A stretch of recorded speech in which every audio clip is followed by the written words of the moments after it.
करी, नमस्कार हुआ, कुशल मंगल पूछा, तो शारदा ने अपना सारा दुखड़ा रोया कि मैं बहुत दुखी हूं, बहुत बुरा हाल है मेरा, मैं तो अंतिम सांस गिन रही हूं।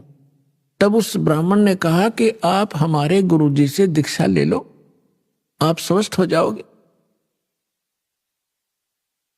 और मेरी हालत का आपको पता ही है, क्या स्थिति थी मेरी। हाँ, आपकी तो बहुत बुरा हाल था, सारा परिवार दुखी था, और आप कैसे स्वस्थ हुए कि हम परमात्मा आए हैं पृथ्वी पर।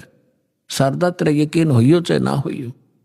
और हमारी जो दुर्दशा थी देखने जोगी थी, रिश्तेदार भी नफरत करने लग गए थे, और उनकी कृपा से आज सारे बच्चे स्वस्थ हैं और हम स्वस्थ हैं। 4 वर्ष हो गए मैंने उनसे उपदेश लिए। ऐसा दुखी शायद पृथ्वी पर कोई प्राणी नहीं होगा जैसा मैं था। मेरे से रिश्तेदार भी नफरत करने लग गए थे कि अब यू आ गया घर पे, कुछ पैसे मांगने आया होगा।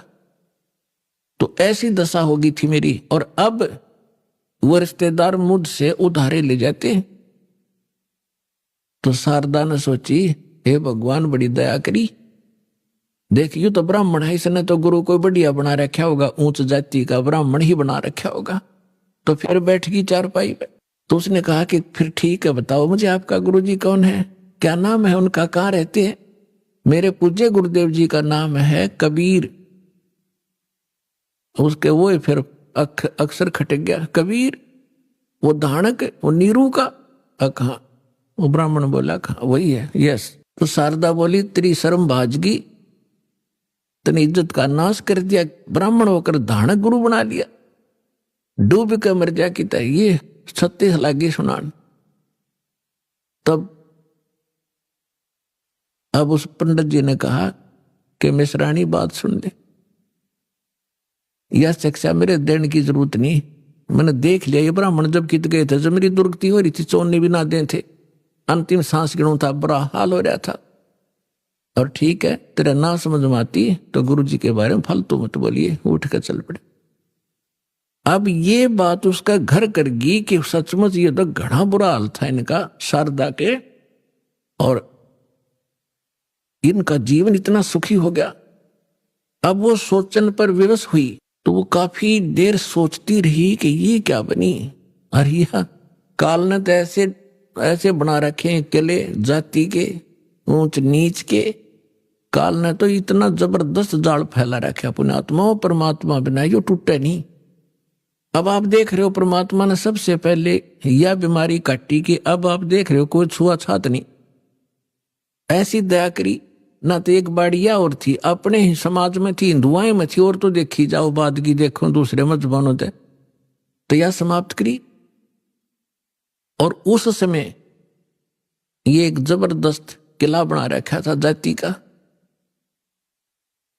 अब क्या हुआ, परमात्मा कच्चा काम नहीं छोड़ते। जो जन मेरी शरण है ताका हूं मैं दास, और गेल गेल लग गया फिर जब तक धरती आकाश।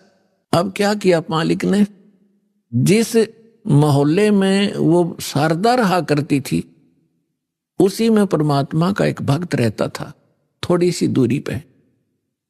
और उसने प्रार्थना की, प्रभु हमारे दास के घर सत्संग कर दो, वहां आस पास के भक्तों को भी पता चलेगा और आपका ज्ञान सुनेंगे, हो सकता है किसी के और भाग जाग जा। परमात्मा ने ठीक कहा कि ठीक है बेटा, रात्रि में सत्संग करेंगे, दिन में अपना काम करो पेट के लिए, रात तो अपनी है, आ जाया करो, चलूंगा मैं तुम्हारे वहां। तो उस बहन ने जो सत्संग करवा रही थी भगवान का, आसपास के सभी जगह निमंत्रण भेजा कि आज हमारे गुरुजी आवेंगे और नाम ले लियो, सत्संग सुनियो पहले। आपने आज तक ऐसा ज्ञान नहीं सुना होगा, आप देखियो हमारे गुरुजी का सत्संग सुनना। तो ऐसे आपस में आ ही जाते हैं, बुलावा देने से मोहल्ले के लोग, बहन बेटियां इकट्ठी हो जाती हैं। तो उसने शारदा को भी आमंत्रित कर दिया मोहल्ले में होने के नाते। तो शारदा ने पूछा, आपके गुरुजी कौन है? कि मेरे गुरुजी हैं कबीर साहब, भगवान कबीर। कौन से कबीर? वो धानक। वो शारदा ने कहा कि हाँ वो धानक, आप कुछ भी कहो वो परमात्मा है। अब शारदा ने के स्कीम बनाई कि भी ऐसे जाऊंगी तो बात बिगड़ेगी, लोग हंसी करेंगे। एक ब्राह्मणी होकर दानक से दीक्षा लेने चल पड़ी और उधर से दुख का पहाड़ टूट रहा। तो उसने अपने ही मन में एक ऐसा विचार किया कि मैं जाऊंगी जरूर, सुना है कि आशीर्वाद लेने मात्र से सुख भी हो जाता है। यदि मैं सुखी होगी, मेरा यो दुख दूर हो गया उनके आशीर्वाद से, मैं वहीं चरण पकड़ लूंगी, फिर कति नहीं लोक लाज करूं। अब परमात्मा कहते करा करावे साइया, मन में लहर उठा, दादू सदर जीव के वो आप बगल हो जाए।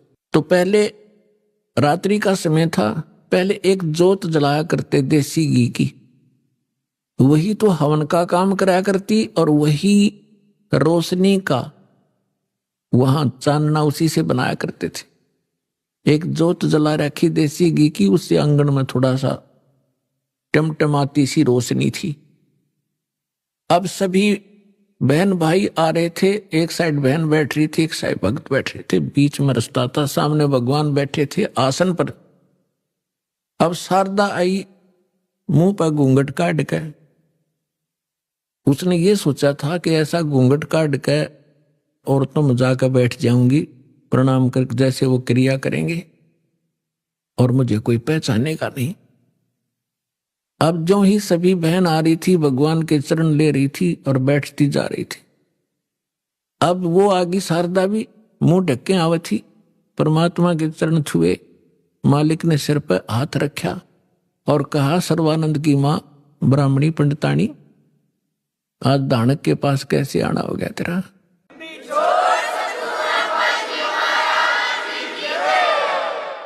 और परमात्मा ने हाथ रख के उठाया भी नहीं था, उसका सारा रोग जो कष्ट था, जो संकट था, वो कति स्वस्थ होगी जैसे दुख कदे था ही नहीं।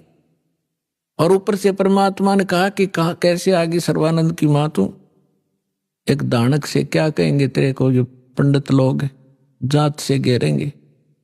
चरण पकड़ दिए उसी समय और फेंक दिया घूंघट उठा के, हे भगवान माफ करना मुझे दुष्टा को, मैं घनी नीच थी, आपके बारे में बहुत कुछ सोचा, आप तो सचमुच भगवान। खड़ी होगी सब न बतावे कि मेरा इतना दुख था, मेरा इतना कष्ट था, मैंने बहुत कुछ अच्छी मंदी भी कही है, तो भगवान पड़े हैं। फिर बैठ गई, सत्संग सुना, परमात्मा ने सृष्टि रचना सुनाई।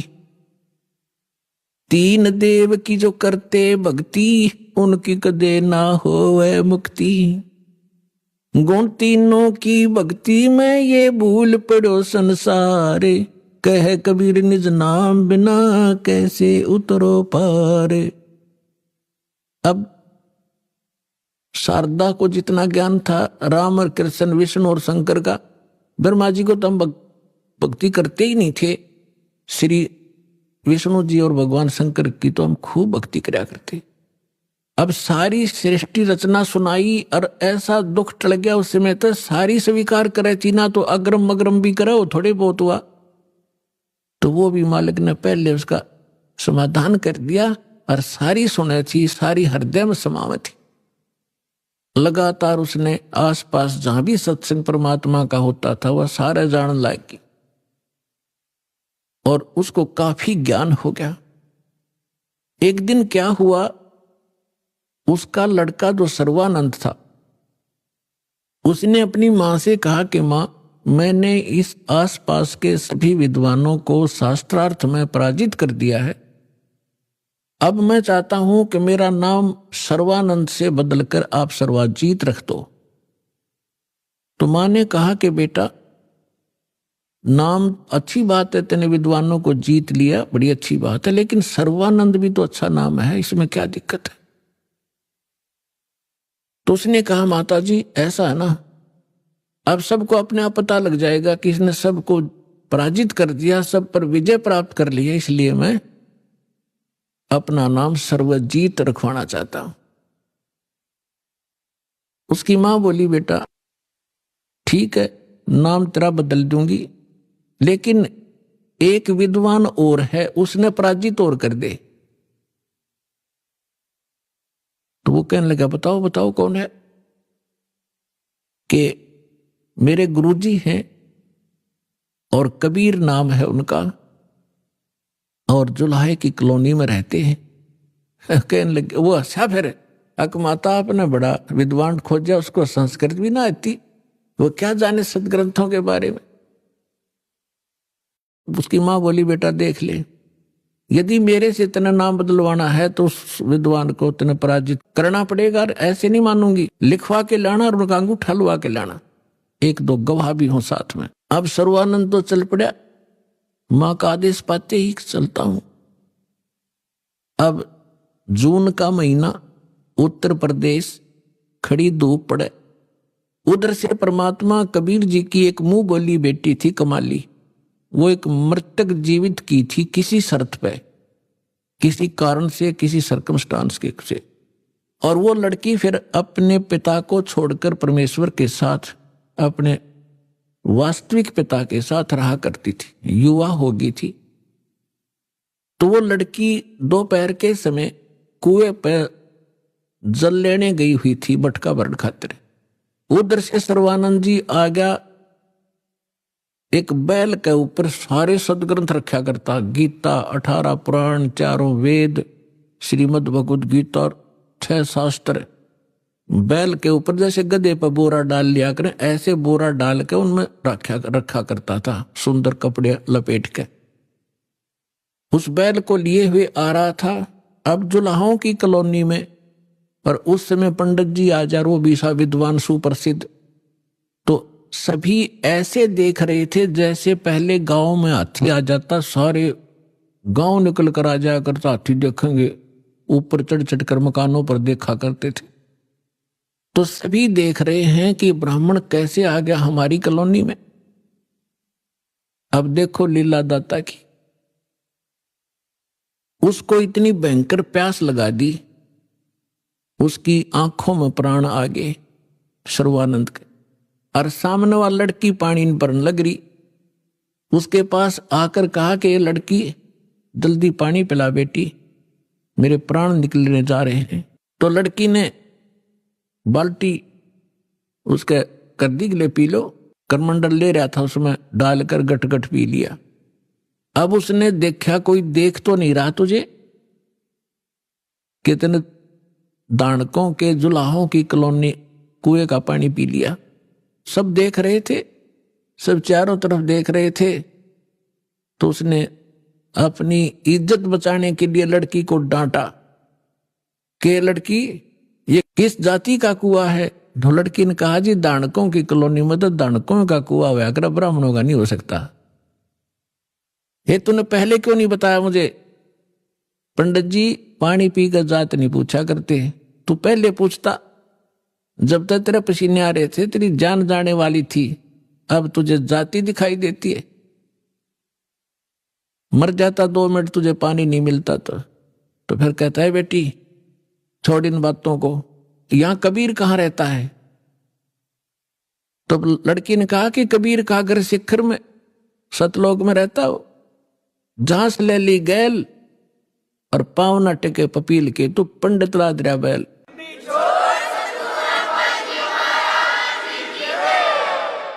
लड़की ने कहा कि तुझे कबीर चाहिए, वो कबीर सतलोक में रहता है, गगन में, और जहां तक चिट्टी का पैर नहीं टेक सकता, तू इन पोथियों से जाएगा वहां कबीर से मिलने। तो कहने लगा, ए लड़की गणी ना बोल रहा, यूं बता यहां कहाँ रहता है इस कॉलोनी में वो? लड़की बोली, आ जाओ मेरे पीछे पीछे, मैं उन्हीं की बेटी हूं। अब लड़की मटका उठा के चल पड़ी, सर्वानंद बैल आके पीछे पीछे। लड़की थोड़ी आगे चली गई और जाकर कहा, पिताजी एक ब्राह्मण आवा है, सारे पोथे लिए, आपको पूछ रहा है, आपके साथ अवश्य कोई वाद विवाद करेगा।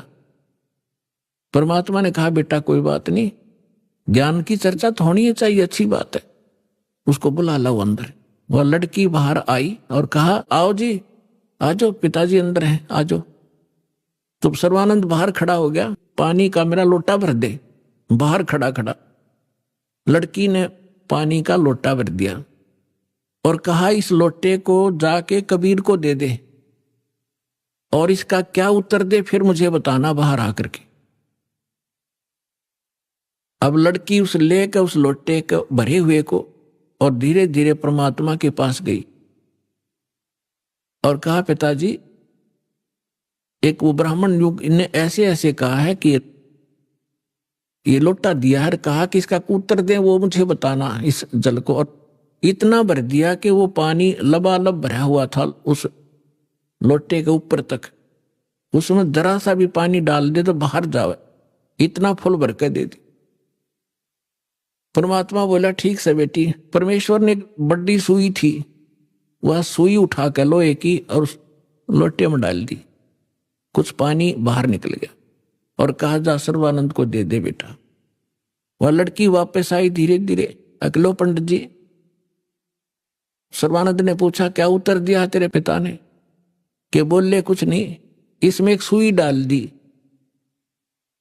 और आप पूछ लो इन्होंने क्या क्या मतलब है इसका। तो अंदर आया सर्वानंद। सर्वानंद ने पूछा कि कबीर, आपने मेरे प्रश्न का क्या उत्तर दिया? परमेश्वर ने पूछा, आपका प्रश्न क्या था? मेरा प्रश्न ये था, ये संकेत था, इस पानी के लोटे को फुल भर के आपको पास इसलिए भेजा था कि मैं ज्ञान से परिपूर्ण हूं और मैंने सभी आसपास के विद्वानों को पराजित कर दिया है। मैंने अपनी मां से सर्वाजीत नाम रखवाना है और उसने ये शर्त रखी है कि मैं आपसे शास्त्रार्थ करूं और आपको विजय पाऊं आपसे, तब वो मेरा नाम रखेगी। मैंने आपको ये संकेत दिया है कि मैं ज्ञान से ऐसे फुल हूं जैसे लोटा फुल था। यदि मुझे कोई ज्ञान शिक्षा देगा तो मेरे अंदर समाएगा नहीं, वो इस लोटे में अगर कोई और जल डालेगा वो बाहर ही जाएगा, इसमें जगह नहीं। अब आप बताओ आपका क्या उत्तर था? परमात्मा बोले, मैंने इसमें एक लोहे की सुई डाली है। मेरा ये संकेत है कि मेरा ऐसा ज्ञान है, ऐसा भारी ज्ञान है, ऐसा गुरु ज्ञान है कि जैसे मेरी सुई तेरी लोटे की तली में जाकर टिकेगी और तेरा पानी बाहर निकल गया, ये मेरा ज्ञान ऐसा तेरे थोथे ज्ञान में बाहर फेंक देगा, ठाके तेरे हृदय में समा जाएगा।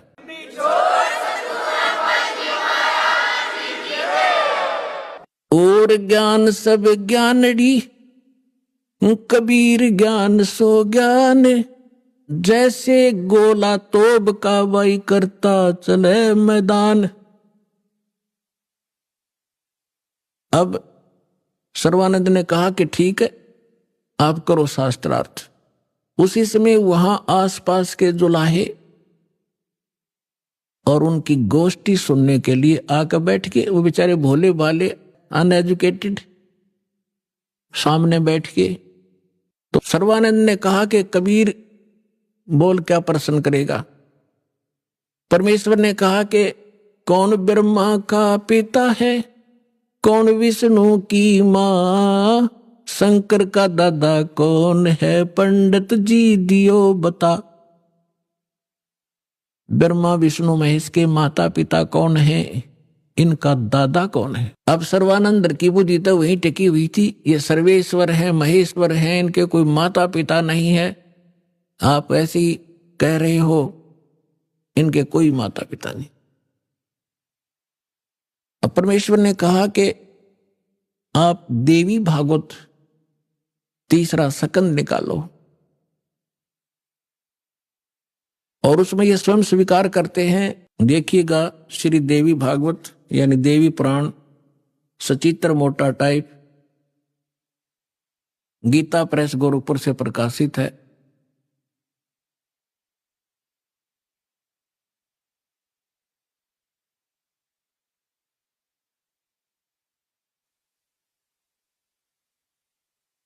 संपादक हनुमान प्रसाद पोदार, चिमनलाल गोस्वामी।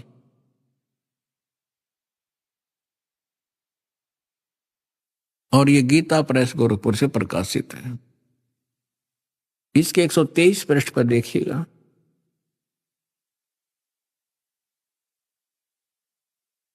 तीसरा स्कंद। विष्णु भगवान विष्णु जी अपनी माता दुर्गा की स्तुति करते हुए कहते हैं, तुम शुद्ध स्वरूपा हो, ये सारा संसार तुम इसे उद्भासित हो रहा है। मैं ब्रह्मा और शंकर हम सभी तुम्हारी कृपा से विद्यमान हैं। हमारा तो आविर्भाव माने जन्म और तिरोभाव माने मृत्यु हुआ करता है। हमारा तो जन्म मृत्यु होता है। केवल तुम ही नित्य हो, जगत जननी हो, प्रकृति और सनातनी देवी हो। भगवान शंकर बोले, देवी यदि माँ भाग विष्णु तुम्ही से प्रकट हुए हैं तो उनके बाद उत्पन्न होने वाले ब्रह्मा भी तुम्हारे ही बालक हुए। फिर मैं तमोगुण लीला करने वाला शंकर क्या तुम्हारी संतान नहीं हुआ? अर्थात मुझे भी उत्पन्न करने वाली तुम ही हो। शिवे संपूर्ण संसार की सृष्टि करने में तुम बड़ी चतुर हो। इस संसार की सृष्टि, स्थिति और संहार में तुम्हारे गुण सदा समर्थ हैं। उन्हीं तीनों गुणों से सम उत्पन्न हम ब्रह्मा, विष्णु एवं शंकर नियमानुसार कार्य में तत्पर रहते हैं। अब पंडित जी तो साथ ले रहा था, सारे पोथे निकाल कर देख लिया, पढ़ भी लिया। उसको मालूम था कि सामने जो श्रोता है ये सब अशिक्षित, और कह दिया कि झूठ बोलता है, इसमें कुछ नहीं है। परमेश्वर ने कहा कि रुद्र संहिता के अंदर देखिएगा, ब्रह्मा, विष्णु और शिव जी की उत्पत्ति दिखाते हैं आपको, आप देखिएगा। तो उसने देखा जो मालिक ने बताया। अब आप देखिए पुण्यात्मा, तो अभी तक ये सारा वर्बली बकवाद चल रही थी। अब दास ने जब इस मिशन को स्टार्ट किया तो आम भक्त हमारे भक्तों से कहता था, वो कैसा टीचर है, पुस्तक पढ़ पढ़ के सुनाता है, अपना अनुभव बताना चाहिए। अरे सदग्रंथों से अलग जो अनुभव अपना बताता है वो शास्त्र विरुद्ध है, वो बिल्कुल यूजलेस है। ये हमारा सिलेबस है। हम सिलेबस तो बाद में देखा दास को, ने तो उस मूल ज्ञान से जो परमात्मा का ज्ञान था उसके आधार से भक्ति शुरू की थी। इन सदग्रंथों को बाद में देखा है, ये यूं का यूं मिला। तो आपको दृढ़ करने के लिए और आपको सच्चाई से परिचित कराने के लिए ये सदग्रंथ दिखा रहा हूं। मुझे नहीं जरूरत थी इनकी। जैसे एक अंधा था, अंधेरे में लालटेन लिए जा रहा था, आगे से बच्चे आ रहे थे उछल कूद करते हुए। उसने कहा, बच्चों देखना देखना बच्चों, मैं अंधा हूं, बेटा ध्यान से चलना, मैं अंधा हूं, देखना मुझसे ना टकराना। अब बच्चों ने आकर देखा कि आदमी अंधा बतावे और लालटेन हाथ में ले रहा, टॉर्च या लालटेन लैंप। उन्होंने चारों तरफ से घेर के कहा, बाबा सचमुच आप अंधे हो? कहाँ बेटा, अंधा हूं मैं। फिर लालटेन किस लिए ले रखी है? कि तुम आंखों वालों के लिए, कहीं मेरे से टकरा कर वो डेग देगी ना तोड़ दो। आपके लिए है, ताकि इस रोशनी में तुम्हें पता लग जाए कोई बूढ़ा व्यक्ति आ रहा है, साइड से निकल जाओ, मुझसे टकराओ नहीं, मैं अपने इसलिए आपके लिए हुए हूं। तो दास तो इस ज्ञान को पहले सुना रहा था। सन 1994 से लेकर सन 2000 तक वर्बली जो मालिक ने ज्ञान दिया था यही सुना रहा था। ये ब्रह्मा विष्णु महेश नासवान है, इनकी जन्म मृत्यु होती है। ये इष्ट रूप में पूज्य नहीं है, लेकिन अनादरणीय नहीं है। लेकिन दास के सामने समस्या थी कि इस बात को, दास की वर्बली इस कहानी को कोई नहीं सुनेगा हिंदू, और विरोध खूब होगा। तो अर्ज करी थी दाता ने कि आपका ज्ञान सत्य है दाता, कभी गलत नहीं हो सकता। यदि इन सदग्रंथों में मिल जावे, वेद गीता और पुराणों में, तो आपके बच्चे आपको पहचानने में देर नहीं लाओगे। ऐसी प्रेरणा की परमात्मा ने 2001 में गीता उठा के देखी, जो का तू ज्ञान पाया। क्योंकि परमात्मा ने कहा था अपनी वाणी में कि वेद मेरा भेद है, मैं ना मिलूं वेदन के माही, पर जौन वेद से मैं मिलूं वो वेद जानते नहीं। तो इसके आधार से जब सब सदग्रंथ देखे तो जो का तो ज्ञान मिला। ओए होए, तीन देव की जो करते भक्ति, उनकी कदे ना होवे मुक्ति। और परमात्मा कहा करते, धर्मदास ये जग बोराना, कोई न जाने पद निर्वाणा। यही कारण मैं कथा पसारा, जग से कोई ये एक राम नियारा। अब मैं तुमसे कहूं चिताई, तेरे देवन की उत्पत्ति भाई। माँ अष्टंगी पिता निरंजन, ये जमदारुण वंशन अंजन। तीन पुत्र अष्टंगी जाए, ब्रह्मा विष्णु शिव नाम धराए। 600 वर्ष पहले भगवान उस सुख संवेद में ये अमृत ज्ञान बता गए थे। लेकिन उस समय इतना विरोध किया था इन नकली संतों मंडलेश्वरों ने परमात्मा के साथ कह तोले थे, वो सारी लीला धीरे धीरे सुनाएंगे आपको। आज वही ज्ञान हमारे पुराण बता रहे हैं कि ब्रह्मा विष्णु महेश के माता पिता हैं, दुर्गा इनकी माता है, ये ज्योत स्वरूपी निरंजन ये काल इनका पिता है। और ये भगवान 600 वर्ष पहले बताया करते, क्योंकि वो तो दादा है इनके। दादा तो बाप की भी डेट ऑफ बर्थ बता और पोत्या की भी बता दे, तो पहले बता कर जा रहे थे। अरे नकलियान हमारे तक सारा अज्ञान भर रखा था। आप देखिएगा शिव पुराण,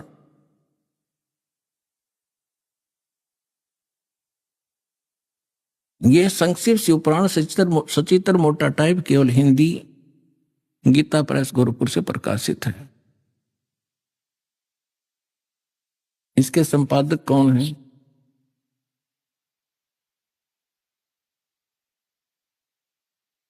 हनुमान प्रसाद पोदार, और ये गीता प्रेस गोरखपुर से प्रकाशित है।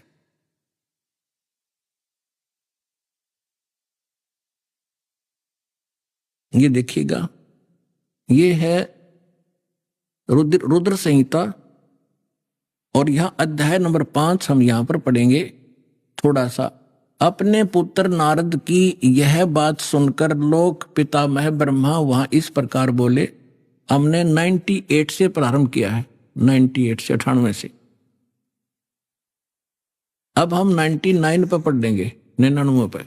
नारद जी ने ब्रह्मा जी से पूछा था। ब्रह्मा जी कहने लगे, ब्रह्मा जी ने कहा, ब्रह्मन देव शिरोमणे, तुम सदा समस्त जगत के उपकार में लगे रहते हो। तुमने लोगों के हित की कामना से बहुत उत्तम बात पूछी है। जिसमें समस्त चराचर जगत नष्ट हो गया था, सर्वत्र केवल अंधकार ही अंधकार था, न सूर्य दिखाई देता था न चंद्रमा, अन्य ग्रहों का भी और नक्षत्रों का भी पता नहीं था। उस समय तत् सत ब्रह्म, इस श्रुति में जो सत सुना जाता है एकमात्र वही शेष था। अब हम 100 पृष्ठ पर आगे अपने काम की बात पढ़ेंगे। शिव महापुराण रुद्र संहिता हम पढ़ रहे हैं। जिस परब्रह्म के विषय में ज्ञान और अज्ञान से पूर्ण, यानी कुछ साची कुछ झूठी उक्तियों द्वारा इस प्रकार विकल्प किए जाते हैं, उसने कुछ काल के बाद सृष्टि का समय आने पर द्वितीय की इच्छा प्रकट की। उसके भीतर एक से अनेक होने का संकल्प उदित हुआ। तब उस निराकार परमात्मा ने अपनी लीला शक्ति से अपने लिए मूर्ति यानी आकार की कल्पना की। वो क्या बना? जो मूर्ति रहित परम ब्रह्म है उसकी मूर्ति ये भगवान सदाशिव हैं। अर्वाचीन और प्राचीन विद्वान इन्हीं को ईश्वर कहते हैं। अपने आत्माओं, ये कौन है? सदाशिव ये काल है, और ये इसने प्रतिज्ञा कर रखी है कि मैं कभी किसी के सामने अपने काल रूप में, ओरिजिनल रूप में नहीं आऊंगा। जो श्री कृष्ण के अंदर से निकलकर इसने अर्जुन को दिखाया था भयंकर रूप, वो है इसका असली रूप। तो ये क्या करता है? अपने पुत्र किसी को ब्रह्मा के रूप में दर्शन देता है, किसी को शिव के रूप में, किसी को विष्णु के रूप में। तो यहां इस काल के विषय में ब्रह्मा जानकार नहीं है। ये कौन है? कहते वो निराकार था, फिर